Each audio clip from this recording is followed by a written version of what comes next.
This is Eddie Wilson welcoming you to Austin Roots, a podcast about how Austin, Texas became flavored the way it is. And this is Dr. Jason Mellard, a cultural historian, doing my best to connect the old and the new in this city we call home. Or the center of the musical universe. We're joined today by Hoover Alexander, a native East Austinite, fifth-generation Texan, and proprietor of Hoover's Cooking, a restaurant on Manor Road whose menu strives to bring together the melting pot of cultures and people who make up the great state of Texas. He has a history with such Austin restaurants as the Nighthawk, Toulouse, and Good Eats, and he uses his platform to engage with the community in projects such as the Solar Foods Garden. We're really looking forward to talking food and culture and history and community with you today, Hoover, and thanks for joining us. Thank you for the invite. Glad to be here. You looking good. You're getting better, like some good whiskey, just barrel aged and stuff like that, right? Yeah, and stinks like crazy. You're looking good, friend. We sure had a good time eating at your place the other day. It was a real delight. That's so cool. So cool. So Hoover, what was your experience growing up in Austin like? What were some of the places and people you remember? You know, in small town Austin, right, growing up, 50s, 60s, and a bit isolated and things that many folk couldn't imagine now, but small town. And, I was a kid, East Side, East Austin, a village within the larger city, as it were. So everything was, close to you pretty much, a bicycle or a walk away for the most part. So a good part of my formative years were two houses off of 12th Street. Actually, one was 12th and Airport. People would probably say, oh, he's poor, or they're poor, but, never felt poor, never felt deprived. It seems like we had everything we needed. We had entertainment, even though it was elementary, like cardboard boxes sliding down the hill on Airport and 12th Street and playing with the ant mounds and just, real simple stuff. I lived for a bit near Rosewood Park and the railroad tracks off of 12th Street. That was another playground for us, going through the grapevines and pretending, to be going through the forest and swinging off the grapevines and making fun and, throwing things under the train to like flatten a piece of metal that you could make a whistle out of.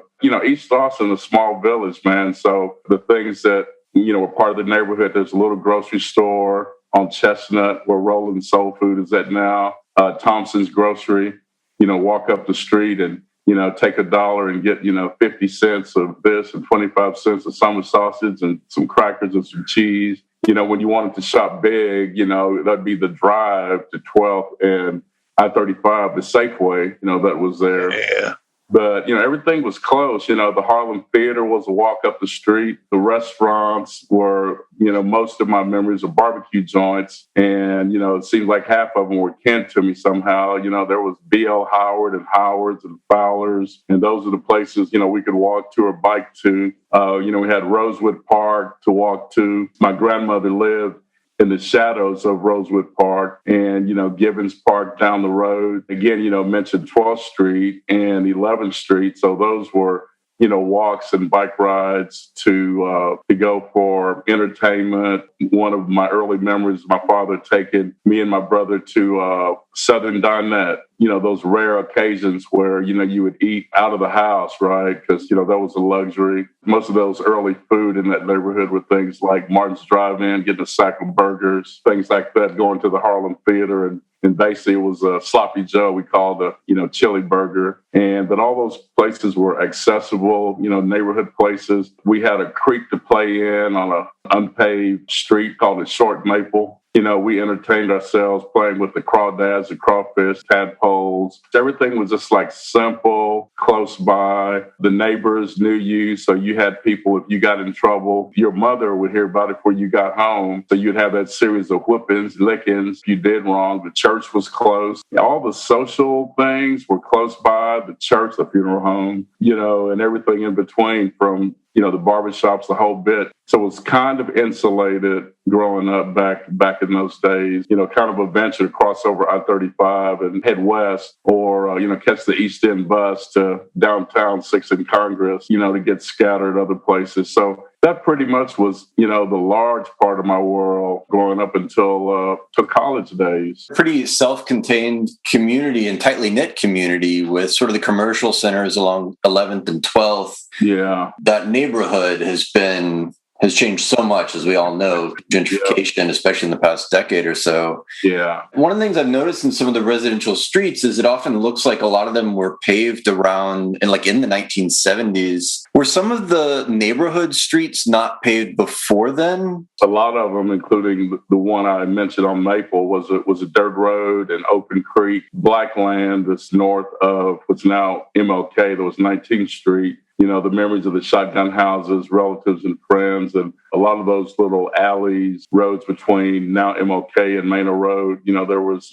some dirt roads there. It's interesting because a lot of the infrastructure now, with all the incredible growth and building and every little square inch on the east side, being bought and going vertical, all the infrastructure that natives over here would talk about, hey, we need, better sewage, better lighting, better water. And now it's come to pass, playing catch up on infrastructure for the buildings or the property had been neglected all these years. So really interesting to see that transformation of the neglected east side. And, part of my history also is I lived in Guadalupe by the state school. That was the Catholic school. I was there 8 years. And Martin Junior High, the same thing, even that demarcation between, the legacy of segregation by city ordinance that, the people are more familiar with now from the 20s. But you could see that difference, particularly going to Austin High. And, the difference of, many ended up being very dear friends, but, it was a different lifestyle, man. All the old money above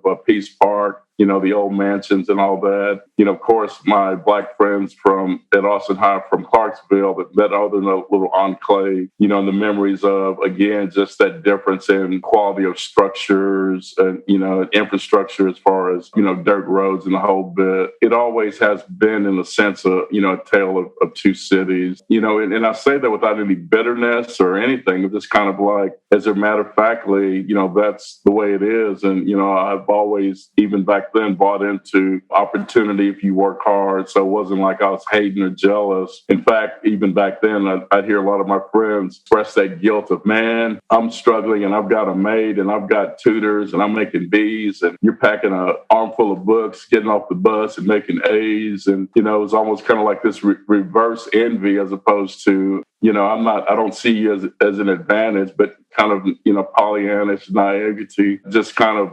appreciating, it is what it is. Again, life was so much simpler. So it didn't take a whole lot to, to be entertained. We had food, the relatives from my mother's side, just the history of the farm east of Austin, in Utley, Texas, just kind of knowing that whole food connection, fresh food, things that people are giving buzzwords now, like farm to table and organic, but in locally sourced. But, that was their lifestyle. So, I never felt, really without, and even, earning a living, me and my brother, like a push more, for, a couple of miles to try to make a few coins over the summer. So it was just all like a little village. Everything you wanted, was there. And that farm to table thing, among a lot of other issues, is something that the both of you, kind of share. Like thinking about this era of Austin and Texas food, that freshness and that connection to the countryside surrounding Austin was something that was kind of taken for granted. And then it was later that was severed a little bit more. Right. Both of you know a lot about history, both as diners and then later coming into the scene yourself. And I wanted to ask about, restaurants that evoked old Austin for you, places that might have been iconic in their day, but that people who are moving to Austin now might have never heard of. And I especially am interested in thinking about either specific dishes or things that people made, right? Or again, specific personalities, people who did the cooking, as well as just how they looked when they walked inside. That's kind of a geeky thing for me, but I like to imagine myself in the place. And especially when you're talking about all these old barbecue restaurants, the past 15 years, there's been such a renaissance in trying to learn about, this history of barbecuing in the state. And so much of it is, these sort of new establishments in Austin, but there's a deep history here, right? Yeah. When people talk about culture, for me, that word means so many things. And so even my influence, I talk about the smoke culture, right, of Texas, the beef culture of Texas. And, so part of what I try to represent and honor are all the influences of things that I grew up, eating and enjoying. Smoke was definitely, the barbecue thing. And only years later did I make the connection of things like the hot guts that we would go to Elgin and get at Southside Market. And even those memories then were case openings, one for colored, one for whites, sawdust on the floor. But even, those kind of deals, it wasn't a negative, like, I'm sitting down next with people that look like me and, their family and their friends. But all the interconnectivity of say barbecue with food's about. And, my grandmother, my mother's side of the family, they were the black farmer side, and my father's side, they were the black rancher side, we know as Manshak, Manchaca, Pilot Knob by the airport, and, all those great memories of barbecue camp at A&M, harvesting the animal, the memories of going to the family farm in Utley picking peas and melons, and my mother bringing back, fresh churned butter to make these, wonderful baked goods. Those things just kind of, resonate. And one of the things, and I'm sure we'll talk more about Nighthawk, but this old man, Mr. Leon. And when I first started working at Nighthawk, busboy, dishwasher, I called him the maestro after, what he was all about. Probably a third, fourth grade formal education, but he read enough to read the Bible and recipes, but both of those were in his head. Never will forget, and it ties in this whole food and culture thing. He was on the back dock of the Nighthawk Steakhouse, 290 and I-35. He's a pipe smoker, and he saw me walking up like, Hoover Jr.? Boy, I used to slop hogs with your daddy. And back in the day, even as I walked up, there was the 55-gallon drums of, leftover scrap food, veggies mostly, that, the guys would go around, pick up, and memories of the, communal hog pen that they would go slop the hogs and harvest the hogs. And so, all those great food memories are, part of, the history, culture, and, hearing about family even before that, would take their dairy stuff from the Pilot Knob area all the way across Pflugerville area to a larger dairy to, sell their milk to the dairy. And, another member that had a grist mill. And so, all of those food memories and all the roots, I try to think about and honor them. And, I tell folks my second food group was Tex-Mex, because I went to Lady Guadalupe in the barrio, and it was predominantly, Mexican-American kids, and there were a few Anglo kids from Bergstrom Air Force Base. In about 63 or so, there was a few Cubano refugees, the black Cubans, so there was all this confusion of these kinky-haired, dark-skinned guys speaking a different kind of dialect of Spanish, and, all those kind of stories, but it was just like melting pot. And going and eating home cooking and at my friend's house, my Mexican-American friend's house, and just getting, their version of like real down-to-earth food. And one of my buddies back then, his family owned Guajardo's grocery store right across from the Catholic school. And, so all those memories of, going there just like Thompson's grocery, right? Buying stuff from the counter, the meats, the cheeses, me being macho and a pepperhead from early on and having contests of pouring down bottles of hot sauce and see who could outdo the other, to embrace that. And, years later, start connecting the barbecue to the phenomena of particularly Rob Walsh and getting to know him and some of the work he's done with, the history of Texas barbecue, and that he brought a group of us together, the founding 50, connecting, the influence of the Germans, the Czechs, the Polish immigrants that created, the sausages. We'd go get the hot guts, take a bunch of raw back and, smoke them with other stuff, back here on the east side, all that connectivity, and again, years later, learning about the Cajun and Creole influence in East Texas, and of course West Texas, the beef cowboy thing that was already part of who I was. And I call of course Eddie the godfather of Southern comfort here in Austin, and the things that people describe what we do at Hoover's is Southern soul, home cooking, and it's like, whatever you call it, just call me, and, and however you connect to it. But I call it Texas home cooking because those are the things that I grew up eating and loving and appreciating, the smoke, the spice, the fresh food, all the things that we try to tie in together, from the fried chicken, the memories of the coffee can on the back of the stove with the bacon drippings were in every household that I would go in, and, frying stuff up in the skillet translates now to a chicken fried steak, to, fried chicken, all those comfort things, the cornbread, frying it in the skillet. But it was just like, it's just food that I know, food that I honor, food that I, grew up eating, basically. They give it a fancy word now and call it fusion, but there's a long history in these Texas cities, right? It all bumped up against each other, and everyone loves everyone else's cooking. And, that's why Johnny Holmes at the Victory Grill, like you always hear about his cheese enchiladas, which the first time I heard it surprised me, but if you think about it for 5 minutes, you understand why. And, a lot of what you're saying too, it does really work in parallel with, Eddie, what you've done with Threadgill. Like those menus are both kind of these cultural documents, right, that stir together all these different things. And we always printed American food Southern style, but in the back of the house, we call it honky soul food. I love it. So, Eddie, what are some of your early sort of old Austin food and restaurant memories? The things that are in parallel or connect with some of what Hoover shared with us? I had a really unusual upbringing food-wise in Austin because my mother ran a day nursery school and eventually was licensed for 50 kids, made possible only because my stepfather was a plumber. And every time the health department came and checked on Mother and we had too many kids, he would just add another toilet. And that would seem like that was the most expensive thing for other daycare people to keep up with. I was raised surrounded by toilets. It started off as a laundry room and ended up with a whole stair step of little toilets in it. The stepfather that raised me so generously was a very, very, Southern white. He didn't like anything that was spicy. The kids in the nursery school were easier made to eat everything on their plate if it wasn't very spicy. And so the honky soul food thing was real easy to riff on around the house. But my mother loved spicy foods and never got to cook them for the family because my stepfather was such a, white bread and gravy guy. But she would take advantage of when her kinfolks would come from Louisiana to visit. Then we would go in to eat East Austin. They would all want to eat Mexican food because they didn't have that in Louisiana and Mississippi. The big treat in our family was going to the Piccadilly. Mm-hmm.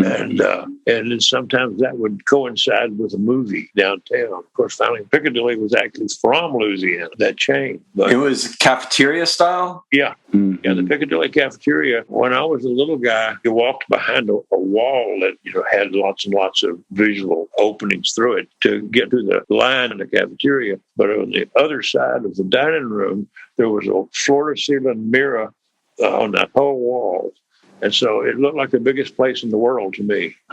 So I grew up and discovered that it was actually a pretty small place with a gigantic mirror that doubled everything. It was a real treat just because it was downtown. I grew up taking a bus from 43rd and Duval every Saturday to 6th and Congress and getting off at 6th and Congress at the Woolworth store right there was White's Pharmacy. And there was a lunch counter in there that must have been 30 or 40 stools long. There was a guy named Mac White who was a fast and short order cook that I'd ever watched. I became fascinated by watching how fast he was turning off all these hamburgers and then sliding them off on a little plate, shooting it down the way for the waitress to pick up on. Now, wow, I bet I could do that. I slowly got hooked, and I've even got a collection of books about short order cooks. But we had a lot of fun feeding a whole lot of people over the years. Still have nightmares about restaurants. Absolutely. I guess the first time I realized that my future was laid out before me was when I was about 5. Mother put 2 gallons of red and green Kool-Aid in a little radio flyer red wagon with grocery sacks filled with popcorn. And I took it out of the back of the house on Duval Street, across in front of the Elizabeth Day Museum to Shipe Park, and started selling it for a nickel a pop. Well, I've never been comfortable anywhere around sales or cash registers or any of that sort of thing, but I I moved about half that bag of popcorn and finally decided I just couldn't take the pressure anymore. And I went back home and lied to my mother and told her the health department had shut me down. I've always been a whole lot less comfortable than most people think. Everybody thinks that I fight my way to the stage and then try to commandeer the microphone. But the matter is, I've had to back my way into that all the time. I've never been very comfortable with it. I'm always talking, so all you have to do is just accidentally slip a microphone in front of me and I don't stop.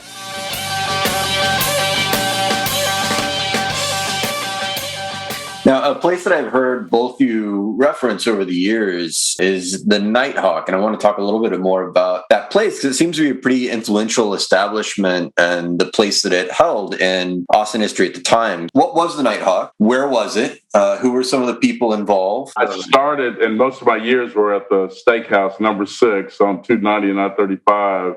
And the exception was when the last go-round of number 1 on Congress and Riverside, they had been open a few months and asked me to come back. It was almost like family calling and said, hey, come back and help us as kitchen manager. We were underwater, all the things going on with them. So I spent that 1 year at number 1. Besides that, it was the Steakhouse all those years. I went pretty far back with it because my stepfather put the plumbing into the 19th Street location. Oh, really? Yeah. Wow, the number 2. It was a nightmare because it was so low that they had to pump the sewage from a basement up to the city sewage drain. At the time, that Nighthawk was the most expensive restaurant ever built in Austin. Really? Is that right? Largely because of the plumbing. I've heard stories about, I've been in that basement a few times and heard some of those nightmare stories about some of the issues they have that you speak of. Yeah, I took benefit of Pat Price being an employee when I was at UT. So, I'd mosey up there in the early morning and, get some biscuits and jam or,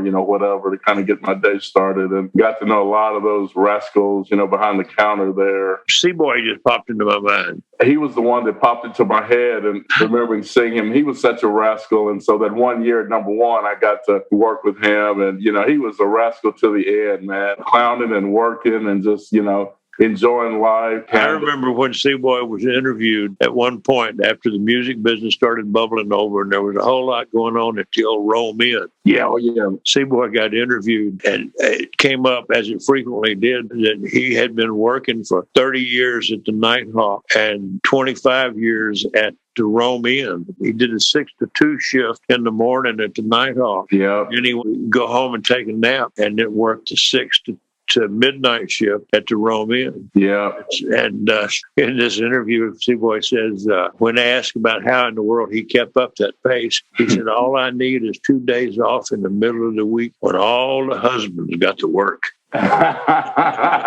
That would be him. That would be something like him saying that. Seaboard Parks, you and Jason, you were asking about the different restaurants and everything. So many things growing up you take for granted, and even listening to Eddie talk about the Piccadilly. So my expansion of appreciating other food, came post, Nighthawk or during Nighthawk actually. But I've mentioned the burgers and the places on the east side, and the other limited dining out experiences were cafeterias. It was Wyatt's cafeteria, Louie's cafeteria, the Piccadilly. And another icon in the restaurant industry, the Holiday House, Ralph Moreland. Yeah. He hired a lot of my friends, particularly a lot of my buddies from the housing projects that, he gave opportunities, as did, Harry Akin at the Nighthawk. Nighthawk, I guess, was my gateway. And I thought about that earlier today, and I can't believe I never snapped to it. For me, I talk about food, being a prism. You have all kind of discussions from culture, history, heritage, and the whole bit. And the parallel is music. And, was thinking about my exposure to other restaurants and other, music genres and the folk I would hang out with. Of course, the Armadillo World Headquarters, Roam Inn, and all these other places that I got exposed to. But I was so limited relatively until the Nighthawk, and then hanging out, getting to explore. And also it coincided with, my college years. So, after I bought my first car, I was a little bit more mobile and to, get about town, go further east further west, further north a little bit, During the wonderful period of my life when the beer garden at Armadillo World Headquarters had really blossomed, we would be visited by slick hippie cowboys that always had a lot more money than we had, but they couldn't very well show it off around our place because it was such an inexpensive place to go. But they discovered the number one bar on the back end of the Nighthawk right across the street from us. Yeah. So they would take us over to the Nighthawk, just spend like crazy. And that's when Harry had all the waitresses in the number one bar wearing those lampshade costumes. Remember well. Right out of Miss Kitty in the Dodge House Saloon, That's right. Fishnet hose and high heels. And it was just unbelievably breathtaking. And Mr. Akin would be sitting over in the corner near that fireplace that was always going, drinking that coffee that was so strong that nobody in town liked it but him. He turned the taste of the whole town by forcing people to drink that bitter stuff all the time. Oh, wow. He would sneak a little bit of something into that coffee and sometimes be nodding off. We would go and the girls in the lampshades would just really give good service to these hippie cowboy dope dealers that were treating us all. And all of these guys in suits were sitting around the fringe just resenting us something awful. Oh, man. And it was the first places I ever witnessed our age group turning the tables on the older guys. And I had such a distinct personality. That number one bar, different from the rest of the restaurant. You have the counter where you could eat, and you have the dining rooms, you have the number one bar. The lighting was down, and Texas-sized glasses they'd serve the cocktails in. And the lampshade dresses. I guess he was a friend of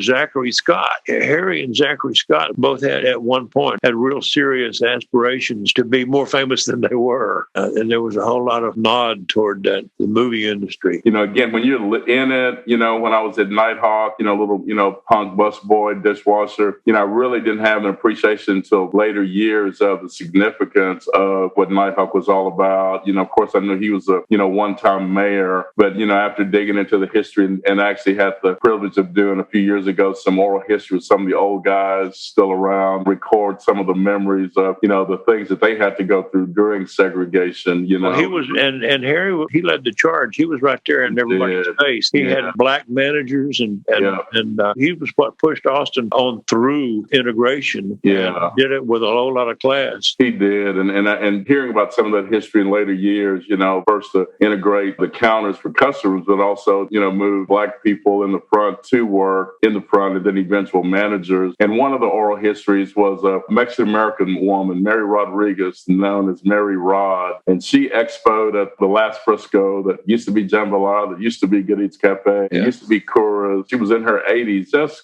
within the last 10 years. She was one of the oral histories that was real touching because she spoke about and won her admiration for what Harry did. And I think she started, if I remember right, at the number 2, which was the 19th Street location. And when he hired her, some of the white waitresses, or one in particular, pretty much stood up and said she refuses to work with a Mexican, on the floor there. And he basically courageously asked her to meet him in the office. I think it was downstairs in that basement, right? And he basically gave her walking papers. It's like, if you can't work with Mary, then you can't work here, and let her go. And she spoke about all the other barriers as a Mexican-American woman working at a hotel down on 6th Street, across where the old post office used to be down there. But basically how Harry gave her an opportunity, to be a server, then all these, decades later remained, loyal and true. So he was a trailblazer, and all the stories about him, being a advisor to LBJ, advising them on desegregation, on desegregating, integrating the lunch counters, the restaurants, being a president of the National Restaurant Association. The one-time mayor, I didn't realize the significance of. Apparently, he alienated a lot of his peers because of his position on integration and what he was doing there. And it caused strife, apparently, with his first wife and her socialite friends who couldn't deal with this man who was like pro-integration. And so reportedly, these years later, here, dig into his history, cost him a second term for mayor and his first marriage. So he walked the walk on what he believed in, man. I just carried that torch of respect. How many Nighthawks were there? I feel like I've heard a number as large as 6 in this conversation. We got 1 and 2. There were 7. The 7th one was in Houston. There were 2 in San Antonio, and they were named by numbers as he opened them up. I'm trying to think how did the Frisco shop, which what I was going to say, the Frisco shop. Well, he had a part of his vice president of the whole operation, and he wanted to keep building Frisco shops, which could be built so much cheaper. Oh, yeah. Because they were small. The story went that the one on Bernie Road paid for itself in record time, built in 1953 right across from the brand new HEB on Bernie Road. And they had a big dispute because Harry was really hooked on the big fancy steakhouse, movie star sort of atmosphere. And the partner wanted to keep building these little inexpensive things that paid off right quick, and they split the blanket over it. Yeah, because even the last one he built in Houston was that kind of that steakhouse large. I guess the 2 in San Antonio were kind of little queeners of the steakhouse and number 1, if I'm remembering right. But yeah, so there were 7 at its peak. What broke my heart, the reality after he passed away, they were closing one down, one a year. It went from like 7 to 6, 5 to 4 in a short time. And then, of course, the frozen food, him, of course, being ahead of his time. But his interstate influence, I was always impressed, that I lost my mind when the Frisco closed and burned up a couple of credit cards with memorabilia. One of them was, wooden sign, there's nothing accidental about quality. Yeah. And, so I don't know if you had a chance to stick into our little small dining room, but I put together a bunch of, old menus and some other memorabilia, just as a nod to, his attention to detail and the respect he commanded going into the restaurants and, just around the city. Every adult I knew, worked 2 jobs and, back, pre-integration, the opportunities were limited. So, of course, a lot of the Black men worked in, the country club, the hotels, the restaurants, and they all were working another job. So food was so much of what these guys did. And I didn't plan on making this a career, by the way. I wanted a little spending money. I wanted to buy a car. And my stepfather was one of the chefs there. And the first time I applied, they wouldn't hire me because this, college punk, he didn't want to get his hands dirty. And they turned me down. And that second semester, I remember in January 73, I reapplied and, got my hands dirty, busting tables and washing dishes. But all those guys, they were, working, other jobs. And my contemporaries, talking about celebrity chefs, but particularly coming from the Black community, the 2 things that still blows my mind now that are stereotype pigeonholed as servitude, maids and working in restaurants, because those were the limited things that Blacks in East Austin, that were able to do. And so that, the doctors, the lawyers, the preachers, they were revered. But so many of my contemporaries, they had internships in IBM and things like that. And I was one of the few in my little group that did this servitude work, fell in love with it. But it's just mind blowing when I see, the little maid cars going around and thinking about, man, what my grandmother used to do is getting big time money ties now. And I just have those memories of these old Black women, including my grandmother, there were maids that would take that East End bus, go downtown and, work. But, they made it happen. And so many things so different now. We got the new immigrants from, Latin America, et cetera. But, even my grandfather's funeral, talk about farm to table and hearing stories and wonder why my mother so revered her oldest brother. They were migrant farmers. He got pulled out of class, the little 1-room 1st through 12th grade school to go and pick cotton, around Lubbock and in West Texas and pick crops. So, they were the early farm workers and the cooks in the kitchen to dominate. And just me really appreciating their blood, sweat, and tears that opened up doors to allow me, it gives me joy to carry that torch in honor of all of them and all the unsung heroes, behind the scenes that, made a difference in this food scene. Now, things are coming full circle now where some folk, the reality is they're not destined for college. There's other ways to be wonderful, productive, tax-paying citizens. You learn a skill, you master a skill, and you can become the master of that skill and do your own thing. We talked about small village, East Austin, and Black entrepreneurship, for example, thrive. And I tell people that was the case pre-integration. They had to have their own businesses, the garages, et cetera, et cetera. My uncle Dave Lofton, who had a used furniture / antique store, those memories of those entrepreneurs, they existed because they had to, because if they didn't provide services to the community. Dave Lofton was what kin to you? Dave Lofton was my mother's first cousin. All right. He had the store right on the corner by the Raw Deal. Yeah, you got it. He ended up crossing over the interstate. I was just like, wow, Uncle Dave. That's what I mean. It's just like this village of all these folk. You're either by marriage, by blood, by both, double marriage. The entrepreneurial thing, I try to encourage young and old folk. You don't necessarily have to go to college. And yes, great if you do, but you encourage them to be an entrepreneur now, not because you have to, but because you want to. And, try to create that Texas spirit, right, of independent. That's part of our legacy, black or white, here in Texas. All those folks that came before me, again, try to translate that into a blueprint. We can kind of encourage a few folks to take the long road, the hard road, Eddie, oh so well, the long hours, the holidays, the weekends, the night. But, if you enjoy what you're doing and the payoff, there's that, pot of gold, proverbial, not necessarily in your bank account, but at the end of the rainbow of, satisfaction, you're doing good, you're providing a service. And again, breaking bread for me with our divided country is a way to bring people together. You and I, we can look at our similarities and our differences and, our different histories. If people can take a breath, sit down across the table, break some bread, eat a meal together and see how more alike we are than, dissimilar. I hope that the pendulum's going to swing back. For me, that's another important thing for what you've done, Eddie, and what I'm trying to continue to do as long as I'm supposed to, is providing, that platform, bring folk together. And that was the Nighthawk legacy. And, the memories that we can create, those are the things that may not reflect in the bank account. But when people talk about their last meal, or talk about, my daddy, my mother, they like this particular dish, so we want to serve this food at their memorial. My first date, basically creating memories, man. Those are the meaningful things that make up for the unhappy person you can't, satisfy. And all of my memories that I think about Threadgills and friends, from Dana Wingfield to, my old roommate, Lisa Horowitz that, worked at Nighthawk,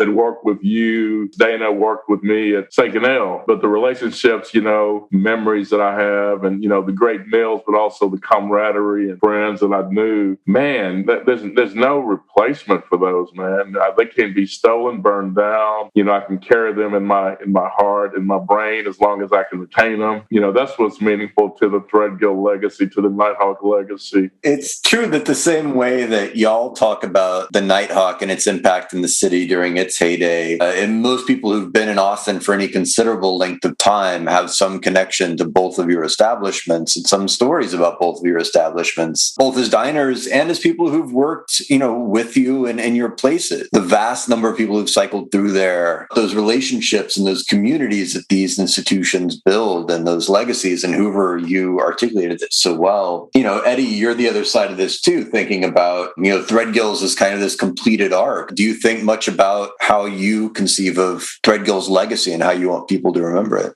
I've given up pretty much trying to figure out what I want. I'm just trying to figure out how to get myself kickstarted every day. And what other people think will take care of itself. I've been real honest to a whole lot of people when I start my story. I just didn't ever learn to do anything. The only thing I could figure out how to do was, something that I could learn as I went.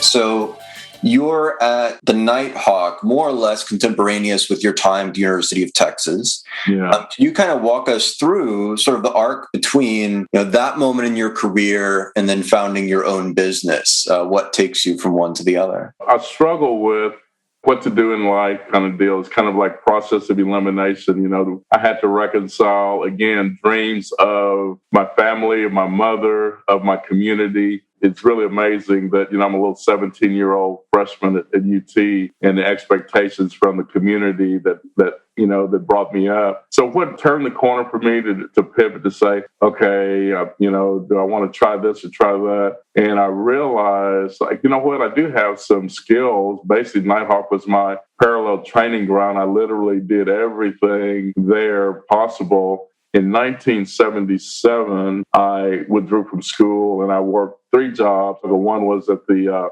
Sheraton Crest Hotel, downtown. I learned to be a banquet waiter and server. And my first server job was at Steak and Ale. And a couple of years later, the GM invited me to be the first, male server at Nighthawk when they expanded the steakhouse. Steak and Ale experience, understated, but significant, and what pivoted me into making a career. A friend that we're still friends now, and his name is Larry Keeley. And he started putting together a team to eventually open up Toulouse. And we opened up in 82 on 6th Street. So Larry, he put together his team, a service manager, bar manager for my group between Steak and Ale and the sister restaurant Bennigan's. He knew me as a waiter, but he knew what I had done, in the back of the house. So he finally convinced me. He says, man, I've got every piece of the puzzle. He convinced me into being the, chef, kitchen manager, to take on the task of having to drink and eat our way around New Orleans for research and development. So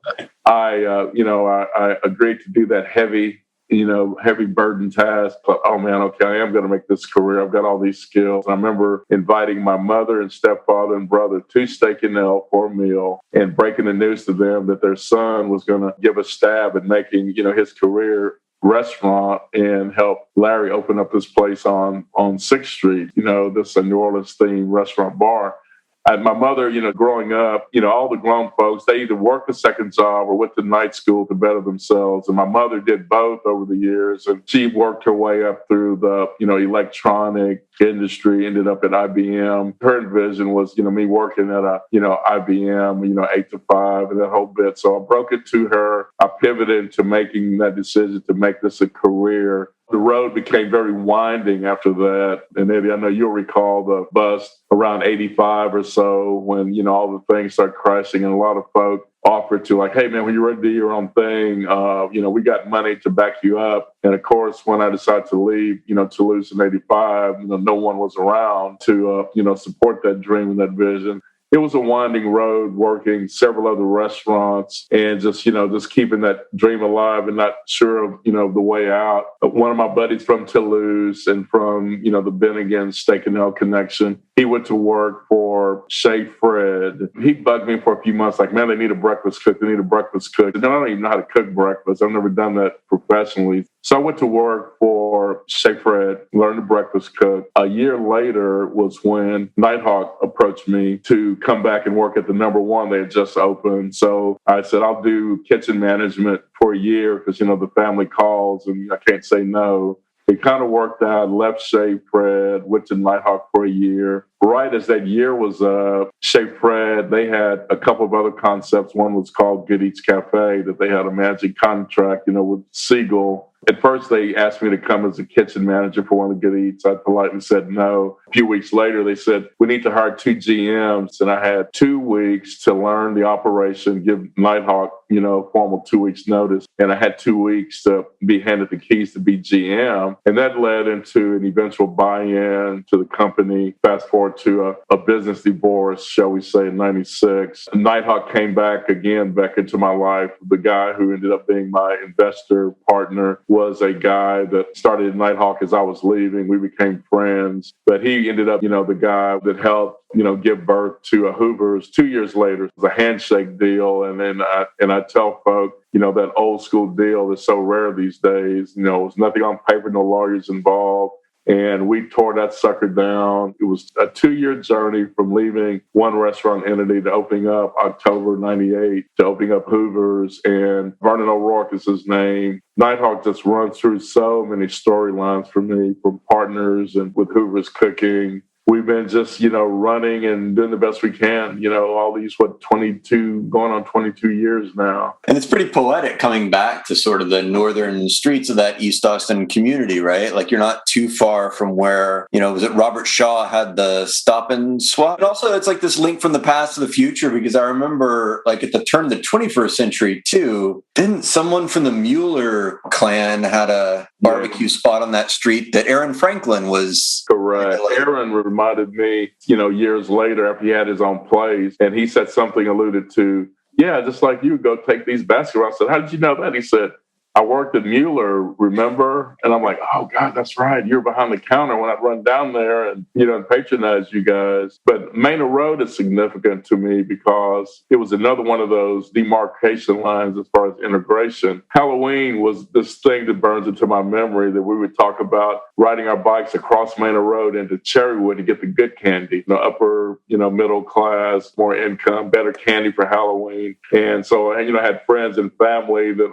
on the south side of Manor Road, Blackland, and we were a little further down. The whole Manor Road thing itself is just so ironic, to come full circle to I'm on that good side of Manor Road, as it turns out. It brings me back to, again, the legacy of Nighthawk and the appreciation for people over the years that speak about it. It's one of the most integrated restaurant dining rooms. And so like all these different folk and cultures that, love what we do, that gives me great pleasure. I really believe where I'm at now and why I ended up not going the IBM cubicle 8 to 5 route. I really think, in a real spiritual sense, it is, part of my mission, part of something I'm supposed to do. And, if I can be a part of maybe bringing people together. And again, so I love that whole thing of, we've got, Republicans and Democrats come in, everybody from Rick Perry to Michelle Obama, just to talk about extremes. We had a Rocky Erickson event where he was coming out of retirement and had just gotten his adulthood given back to him in court.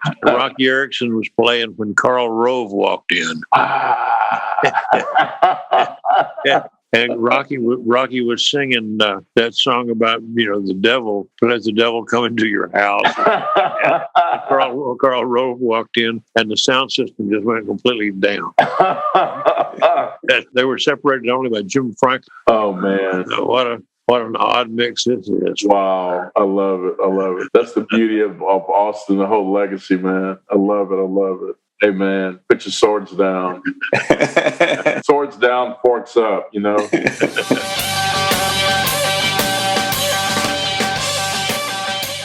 I'll just touch real briefly on, I know that you had asked about Foodways Texas and then the predecessor, Southern Foodways Alliance. Tony Tipton Martin, who was an Austin resident till recently, and we became good friends. And, she was president. So making those trips to, flying into Memphis and driving to Ole Miss for our conferences in the fall was a real interesting introduction to, again, expanding, the whole notion of food being a prism to talk about racial conflict, racial issues, history, culture. But there were some really cool things. We would have a different theme. One year was in the sugar economy. So we had a field trip to New Orleans. So, rum distilleries, sugarcane plantations. And one of my last trips there when I was kind of active was in the Mississippi Delta. And talk about one example of food fusion and influences, and hearing the stories of Black and Mexican farm laborers intermingling and teaching each other things. And so Black families in Mississippi have this version of their hot tamales. I remember going to like a juke joint called Po Monkeys, and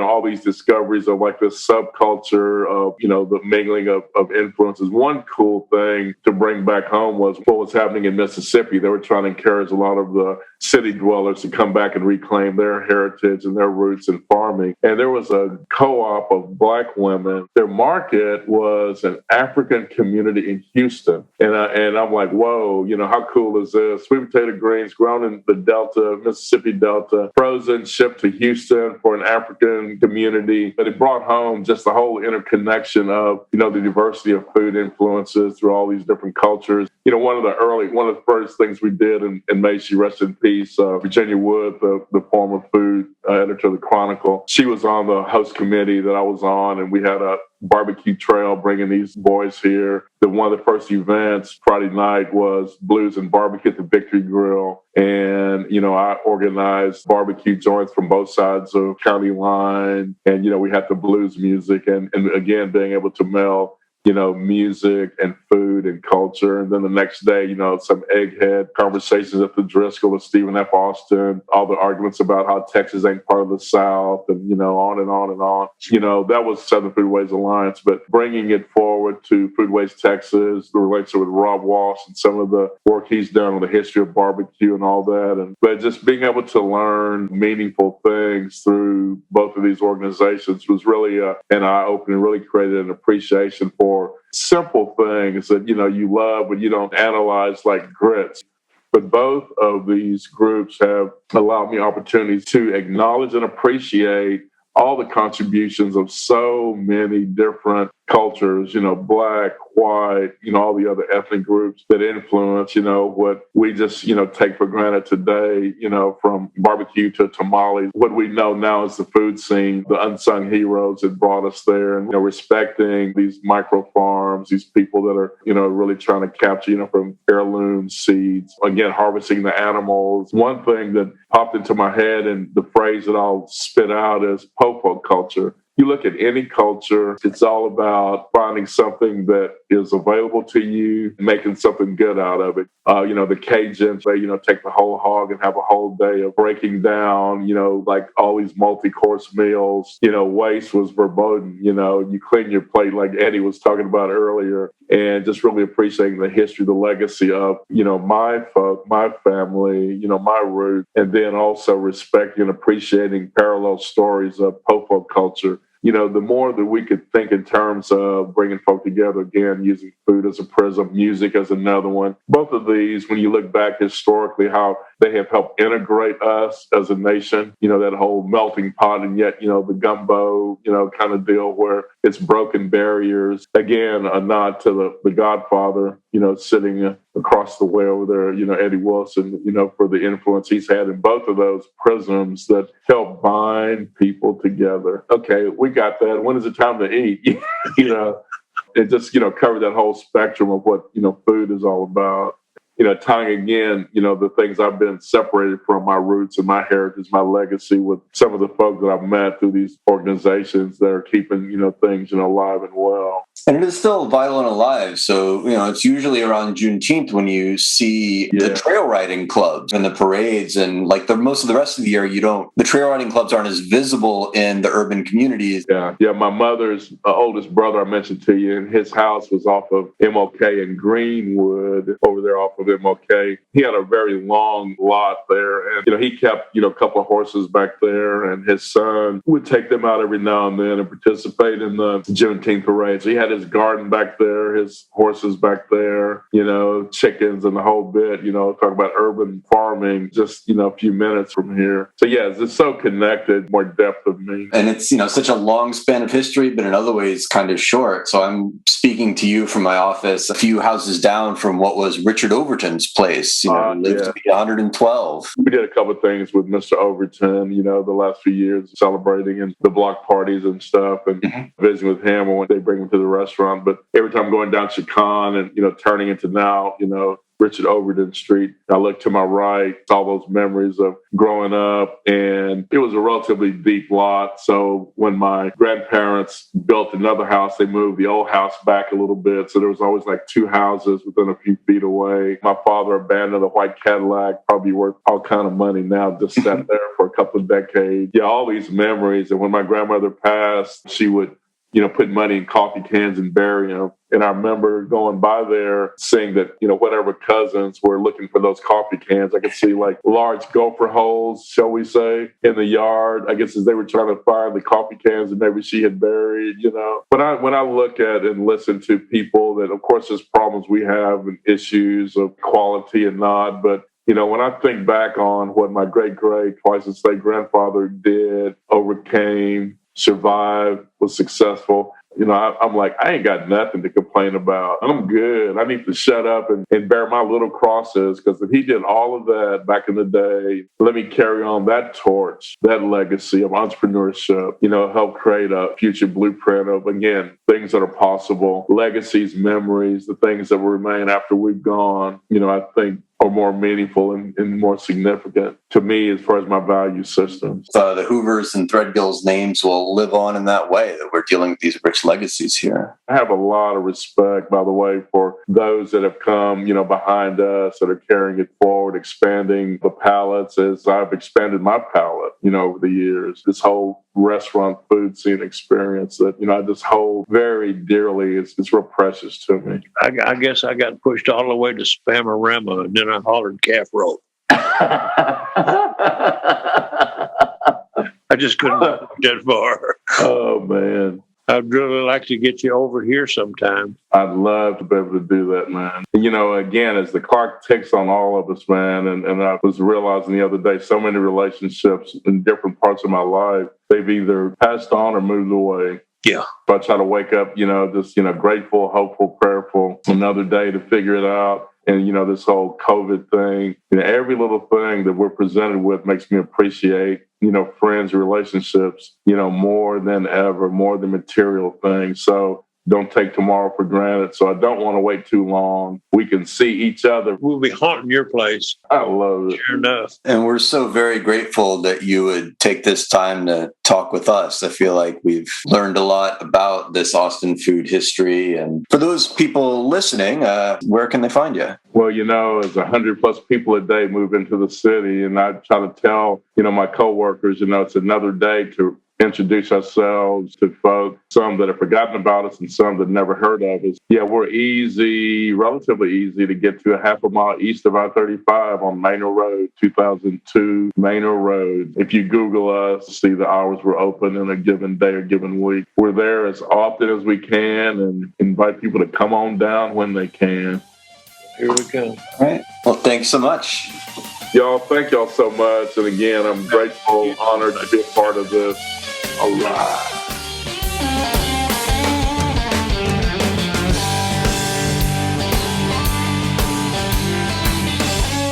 Austin Roots, executive produced by TSSI, produced by Renee O'Connor. Crybaby, courtesy of Jake Andrews Music. You need to get the memoir so you can get ready for the pop quiz. Go to threadgills.com and get Armadillo World Headquarters, a memoir. Do it now. Do it right.